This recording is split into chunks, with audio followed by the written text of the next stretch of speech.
আসসালামু আলাইকুম বন্ধুরা, কেমন আছেন সবাই? আশা করি সবাই ভালো আছেন।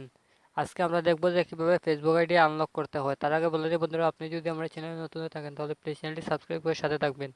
আর ভিডিওটি যদি ভালো হয় তাহলে অবশ্যই লাইক, কমেন্ট এবং শেয়ার করবেন। তো চলুন শুরু করা যাক। এর জন্য আমরা চলে যাবো ফেসবুক অ্যাপসে। ফেসবুক অ্যাপসে আসার পরে এখানে দেখতে পাচ্ছেন থ্রি ডট সেটার মধ্যে ক্লিক করবেন। তারপরে প্রোফাইলের উপর ক্লিক করবেন। প্রোফাইলের উপরে ক্লিক করার পরে আমাদের সামনে এরকম একটি ইন্টারফেস আসবে। এখান থেকে আমরা দেখতে পাচ্ছি যে থ্রি ডট সেটার মধ্যে ক্লিক করব। তারপর এখানে দেখতে পাচ্ছি আনলক প্রোফাইল, সেটার মধ্যে ক্লিক করব।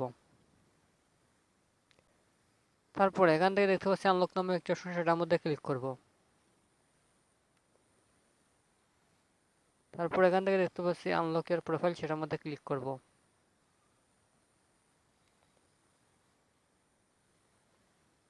তো দেখতে পাচ্ছেন বন্ধুরা, আমার প্রোফাইল কিন্তু আনলক হয়ে গেছে। তো ধন্যবাদ সবাইকে এতক্ষণ যারা ভিডিওটি দেখছেন। প্লিজ ভিডিওটি ভালো লাগলে অবশ্যই লাইক, কমেন্ট এবং শেয়ার করবেন। আর অবশ্যই চ্যানেলটি সাবস্ক্রাইব করে সাথে থাকবেন। আসসালামু আলাইকুম।